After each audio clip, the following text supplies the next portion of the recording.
And I believe collectively as a group, we're going to kick the competition's butt because we understand how important it is to think, execute, and dominate. Suck it up.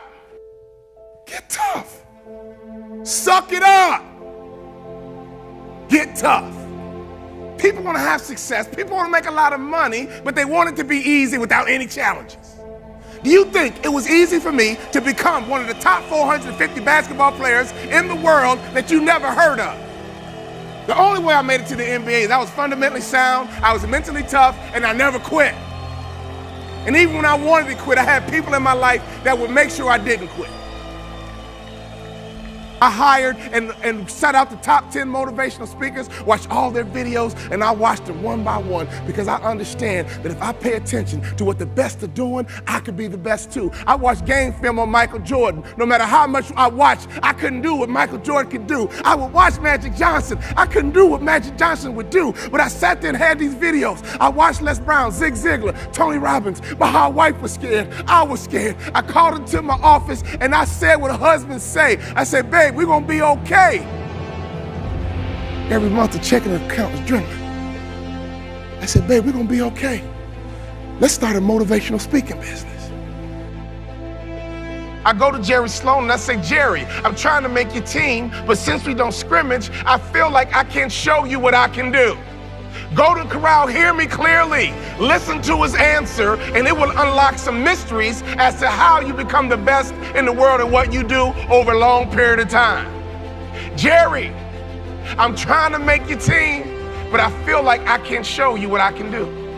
He says, Walter, I already know what you can do, but if you want to make my team, I suggest you listen, follow directions, and execute. Listen, follow directions, and execute. What I didn't realize, even though we didn't scrimmage in practice, throughout practice, we did drills, and he created what I call habits and rituals. Every single day, practice was the same. Every single day, we drilled on fundamentals. Every single day, we worked on habits and rituals. So even though my mind was floating, even though I was selfish and self-centered, he was conditioning me into the culture through practice of habits and rituals. The reason why I tripled my NBA income in 3 years is because of habits and rituals. Next year, if your name didn't get called to come across the stage, I'm here to tell you they will call your name next year if you go back home and execute habits and rituals. I wanted to scrimmage for me, but Jerry Sloan was getting me ready to play for the Utah Jazz.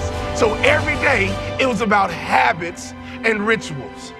Having hot food is about habits and rituals. Great customer service is about habits and rituals. Being the best in the world at what you do, being a pro, is all about habits and rituals. Let me tell you something. I learned a very valuable lesson when I played for the Utah Jazz. I had a point guard on my team who's arguably the best point guard in the history of the NBA. His name is John Stockton. John Stockton would go to a chiropractor 4 times a day on game day. You know what I said to myself? I'm not doing that. It doesn't take all that. John Stockton played 19 years in the NBA. I played 3. You would have thought I'd have been smart enough to watch a Hall of Famer and just shut my mouth, hop in the car, and go with them. No! My mind said, yeah, it doesn't take all that. And I would tease him. Man, John Stockton, you OCD or something? Why are you going to a chiropractor 4 times a day? He swore by his chiropractor. That man played point guard in the NBA until he was 40 years old. And he didn't retire because he got slow. He retired because he refused to wear baggy shorts. He loved his Daisy Dukes. Every day on game day, that man would go to a chiropractor 4 times a day. And in my immature basketball mind, I would say, it doesn't take all that. I don't need to do all that. I'm an award-winning motivational speaker because now I pay attention to details. Another peak performance truth. Peak performers are detail-oriented. The reality is this: there are 450 ball players in the NBA every single year. They give out 450 jerseys, and there's only 10 superstars. So while the general public focuses on the superstars, professional sports is really made up of guys like me. Every single day, I drilled the fundamentals. So when I left sports and got into business, I didn't focus on making money. I focused on fundamentals because I understood I made it to the NBA because I was fundamentally sound. So when I get into business, if I become fundamentally sound in business, and if I become the best in the world in business, I bet you I can make a whole lot of money. I got recruited coast to coast, and that's how I learned how to sell. The doorbell would ring. These coaches would come into my living room. They always traveled in a pack of 3. They always wore university-issued golf shirts. They always had a brochure, and they put the brochure on the coffee table. There were always 4 students on the brochure, 2 white, 1 Asian, and 1 African-American every single time. And sometimes they would substitute the Asian for a Latino. And as I collected more brochures, I began to recognize some of the same kids on different schools' brochures. And then I realized, you know what? Oh my God, these aren't students, these are models, and this is big business. Your industry is big business. And whenever you have big business, it's very competitive. But in basketball, if you win by 1, you still win. If you win by 1, you still win. So when you want to compete at a high level in a very competitive business, you better pay attention to every little detail. Sometimes in franchise systems, when the leader talks about what we need to do, some of you sit there and say, oh, we don't need to do that. I'm not doing that. It doesn't take all that. It don't need to do that. I don't take all that. Some of you guys right now in the opening keynote had that thought going to your mind. Oh, I'm not doing that. I don't need new plates. I'm not doing that. I'm not doing this. I'm not doing that. You already made up your mind not to do it. Great people pay attention to detail. So at this conference, don't you dare let your mind say, oh, I'm not doing that. It doesn't take all that. I'm not doing that. It doesn't take all that. You'll be average the rest of your life. Great people pay attention to every single little detail. I used to think that way. It doesn't take all that. But you know what? In my basketball career, I played 3 years, and I should have had a longer career because I did not pay attention to detail.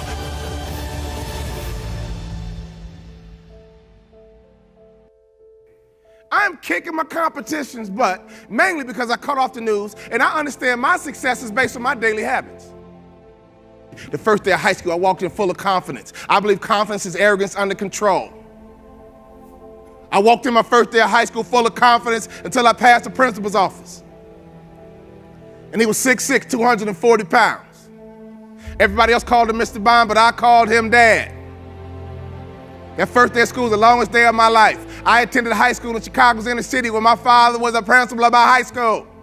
I got to the lunchroom and I ate lunch all by myself. I could hear my classmates whisper, that's the principal's son, that's the principal's son. Where? Right there. I couldn't wait to get home.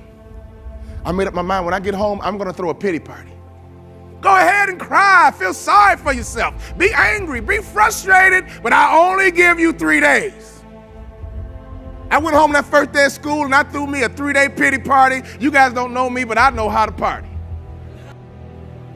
Peak performers always think positively.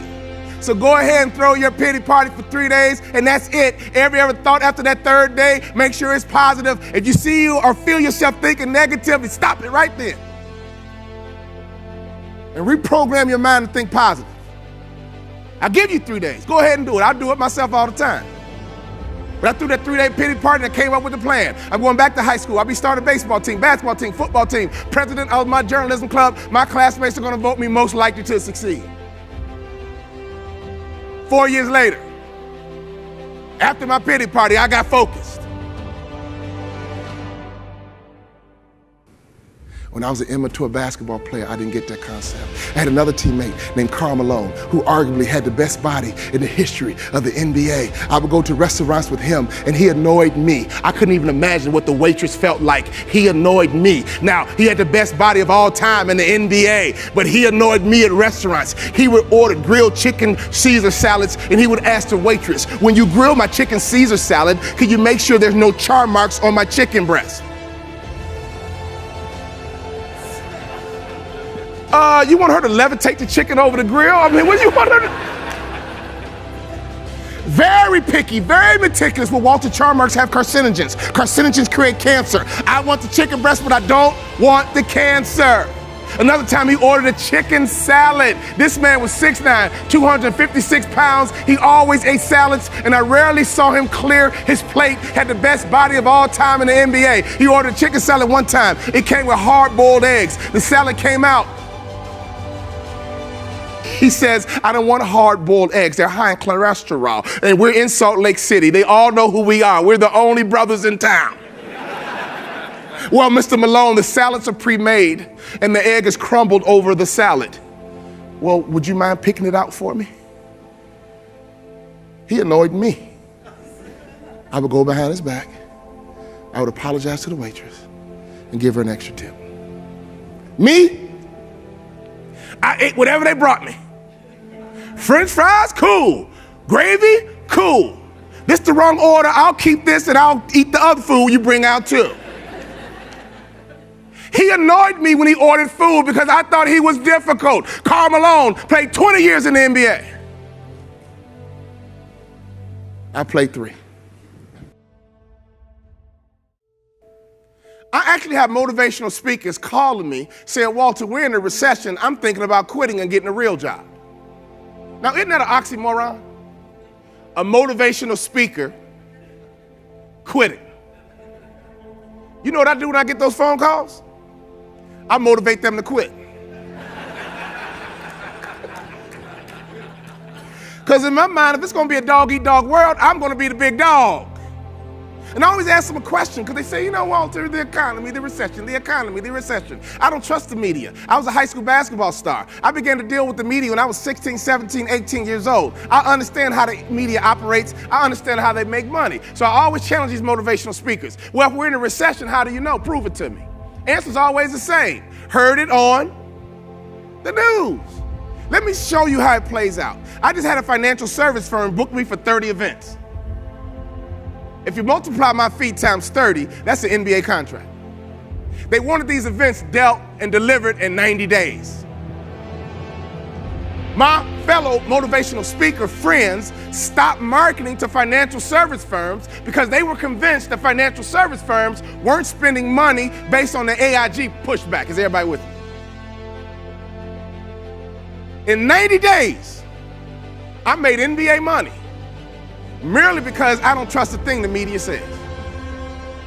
What are you allowing the media to do to your mind, your approach, your outlook? Are you kidding me?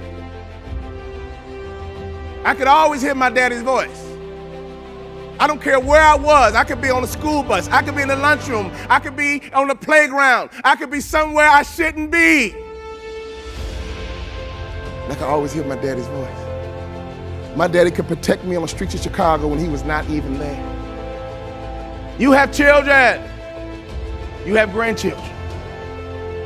Make sure they can always hear your voice. But most importantly in business, whose voice are you listening to? When it comes to franchising, whose voice are you listening to? When it comes to same-day sales, whose voice are you listening to? When it comes down to hiring the right Cassie, whose voice are you listening to? When it comes down to being successful in franchising, whose voice are you listening to? My wife and I are former franchisees. That's why I'm a no-brainer to speak at franchise conferences, because every franchise system has typically 2 groups at the conference. You have the one group that buys in, and they're in the corner talking about how can we execute, how can we improve same-day sales. Wow, you're doing good, I'm doing good, let's keep working together. What can we do to improve the brand? We're at the conference, let's buy in. There's always another group over in the other corner. Like, yeah, man, corporate. Yeah, corporate. Corporate's always trying to sell us something. I know. They're just trying to make money. I know. All that stuff they're talking about, you gonna do it? Nope, me either. So every system, trust me, has 2 different groups at the conference. The group that buys in and the group that's rebels and don't. So here's another rhetorical question for you. What group are you with? Birds of a feather Flock together. It doesn't say old birds and new birds. It says birds of a feather. Flock. Brian Tracy puts it this way, another very great motivational speaker. He says your salary will be the average of your 5 closest friends. I never made the Kobe Bryant, Michael Jordan money. I was terrified of becoming that athlete who went broke. And for months, I saw my checking account dwindle every single month. College educated, college degree, but every month my checking account was dwindling. I had no other skill sets. I had sold out to the sport in which you have to do. To play pro basketball, you got to sell out. So here I am, 31 years old, wife and 3 kids, mortgage clicking every single month, and I was scared. And I believe if mama ain't happy, ain't nobody happy. So the next day, we joined the country club. And I walked in with my typical Chicago strut. All the other guys walk like this. I looked at my wife and I said, babe, I can't even walk like that. That does not look comfortable. It doesn't even look natural. Brothers don't walk like that. But Brian Tracy is right. When I walked into that country club, I was scared to death about my future. But your salary will become the average of your 5 closest friends. Now we've been at the country club for 14 years. Now I can walk like they walk. Now I can talk like they talk. Now I think like they think. And now I make what they make.